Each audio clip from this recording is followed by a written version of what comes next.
V-Guard presents कौन जीत रहा है, को पावर्ड बाय सेंसोडाइन एंड विमल। बोलो जुबां केसरी। हरियाणा में छठे चरण का आज मतदान हो रहा है और जिस तरह से तैयारियां पहले ही पूरी कर ली गई थी, मैं तस्वीरें सबसे पहले आपको दिखा दूं। सोनीपत के गांव बडोली की ये तस्वीरें हैं जहां पर 4 बूथ बनाए गए हैं और लोगों में एक क्रेज, हम ये कहें उत्साह यहां पर देखने को मिल रहा है।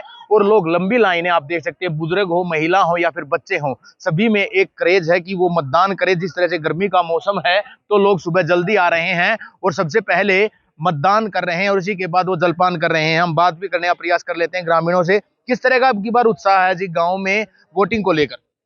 गांव में तो उत्साह है, गांव का कैंडिडेट है तो गांव में तो लंबी लंबी लाइनें हैं, देखो आप। और गांव में तो मेरे ख्याल में कम से कम 90% वोटिंग होने की संभावना है। किन मुद्दों को लेकर अब की बार वोटिंग हो रही है? ये लोकसभा का चुनाव है, देश के मुद्दे हैं, देश की सुरक्षा को लेकर है, बाकी शिक्षा है, व्यवस्था है और किसानों का भी आज के टाइम बहुत बड़ा मुद्दा है। तो जो देखते हैं किस कई सियासी पारी, आपकी उम्र के हिसाब से हम देख रहे हैं, कई सियासी पारी आपने देखी होंगी, चाहे प्रदेश हो या देश हो, तो कौन सी सियासी पारी अच्छी लगी और क्या हम मानते हैं कि क्या होना चाहिए था जो अभी तक नहीं हो पाया है? देखो, 70 साल में कांग्रेस ने राज किया, बदलाव हुआ। 10 साल से अब मोदी जी हैं, तो बदलाव तो होता रहना चाहिए ताकि एक दूसरी पार्टी को ये भय रहे कि अगर अच्छा काम नहीं करोगे तो लोग निकाल देंगे सत्ता से बाहर। मतदान कर दिया है? मतदान कर दिया है और लोकल मुद्दे भी हैं और हम तो ये नहीं कहूँ, कुछ क्षेत्रीय पार्टी है उनका भी हिस्सेदारी होनी चाहिए। जैसे मैं एक एग्जाम्पल के तौर पे दूंगा, पिछली बार सरकार ने किसानों के ट्रैक्टर को एक कमर्शियल घोषित कर दिया था। दुष्यंत चौटाला जी ट्रैक्टर को लेकर पार्लियामेंट में गए थे और उस भाजपा सरकार ने उस कानून को वापस लेना पड़ा। कई बार ऐसे किसान के बेटे हैं वो भी पार्लियामेंट में जाने जरूरी होते हैं। तो कहीं ना कहीं लोगों में क्रेज है, राष्ट्रीय मुद्दे भी हैं, देश हित के मुद्दे भी हैं, सुरक्षा को लेकर भी एक मुद्दा है जिसे लेकर वोटिंग की जा रही है। ग्रामीणों में आप उत्साह देख रहे हैं कि ग्रामीण बड़ी भीड़ में यहां पर पहुंचे हुए हैं। और दूसरी तस्वीर मैं आपको मतदान केंद्र की दिखा दूं, जो मतदान जहां पर हो रहा है वहां पर भी एक लंबी लाइन है।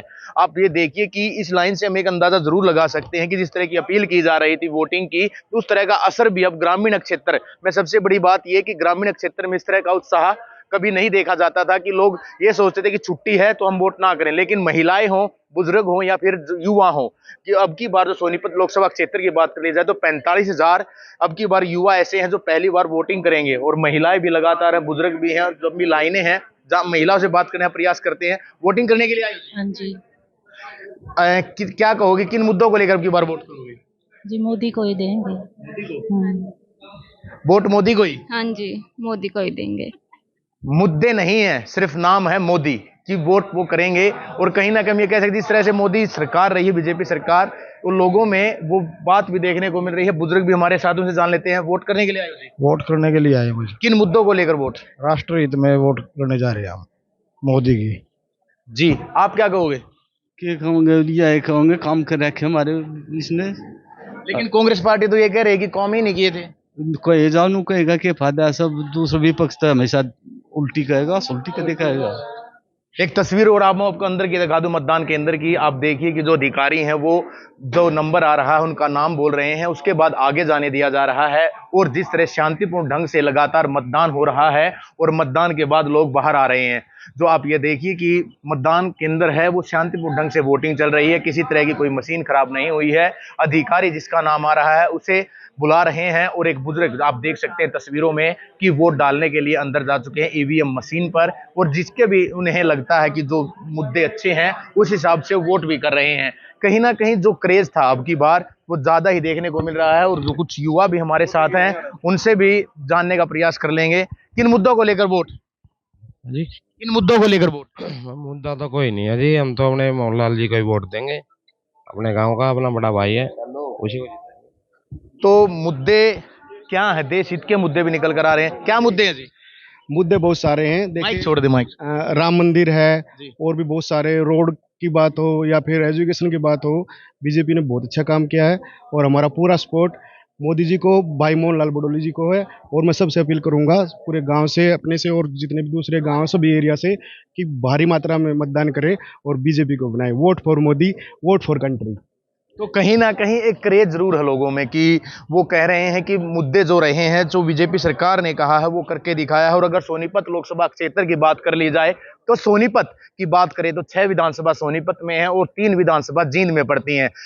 17,77,008 मतदाता अब की बार भविष्य तय करेंगे कि संसद में कौन पहुंचेगा।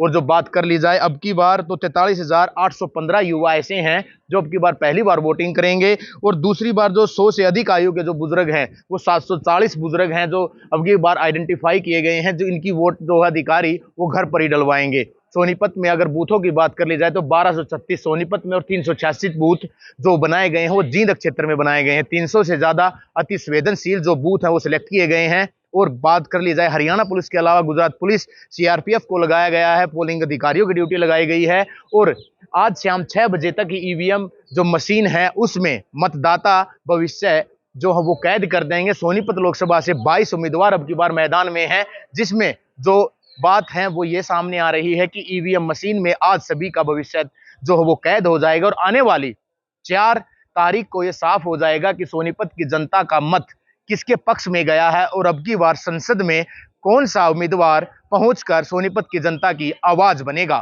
सोनीपत से नितिन अंतिल। आज छठे चरण का चुनाव 25 मई और कांग्रेस गई, ये जनता ने मन बना रखा है। और 4 तारीख को जब गिनती होगी तो पूरा स्पष्ट हो जाएगा। हरियाणा प्रदेश में 10 की 10 लोकसभा की और करनाल का उपचुनाव का हमारे लोकप्रिय मुख्यमंत्री नायब सिंह सैनी बहुत बड़ी जीत के साथ 11 कमल के फूल हरियाणा प्रदेश में खिले। क्या मुद्दे थे आपकी बार जो जनता के बीच गए? तीसरी बार फिर सरकार बनेगी क्या? ये 10 वर्ष की लोकप्रिय प्रधानमंत्री नरेंद्र मोदी जी के विकास के काम की गारंटी, सबकी सुरक्षा की गारंटी, सबके अधिकारों की गारंटी, महिलाओं के अधिकार की गारंटी, किसानों के सम्मान की गारंटी, युवाओं के रोजगार की गारंटी, जो देश के लोकप्रिय प्रधानमंत्री जी का विश्वास जनता के अंदर बढ़ा है, उस विश्वास के कारण मोदी जी के प्रति लोगों का विश्वास यही जीत का सबसे बड़ा कारण है। कांग्रेस प्रत्याशी भी मैदान में है, लगातार 10 की 10 जीत का दम भर रहे हैं। वो दम भरते रह जाएंगे और जहाँ से आए थे वहीं चले जाएंगे। क्या युवाओं से कोई अपील? क्या अपील करना चाहते हैं? मैं युवाओं से ज़रूर अपील करूंगा, अपना वोट देश के लिए दें, देश के विकास के लिए दें, देश की समस्याओं के समाधान के लिए दें और 100% मतदान करें। अपना वोट का आहुति, ये जो लोकतंत्र का बड़ा त्यौहार है, इसमें ज़रूर वोट रूपी आहुति को डालने का काम करें। यही मैं सभी युवाओं से, सभी बुजुर्गों से, सभी महिलाओं से, सभी से निवेदन करूंगा, अपने वोट का इस्तेमाल जरूर करें। अनूप जी, आपने अपने मत का प्रयोग है वो कर लिया है, क्या कहना चाहोगे जो मतदाता घरों में हैं, खासकर उनको? मैं सभी मतदाताओं को कहना चाहूँगा, अपने वोट का प्रयोग करें। वोट बहुत बहुमूल्य है, हर नागरिक का कर्तव्य है कि वोट डाले। वोट के ऊपर जो है ना आने वाला शासक निर्भर करता है और वोट डालना चाहिए। मैं हर नागरिक से वोट की अपील करूंगा कि अपना कर्तव्य अपना वोट डालें। वी-गार्ड प्रेजेंट्स कौन जीत रहा है, को पावर्ड बाय सेंसोडाइन एंड विमल। बोलो जुबां केसरी।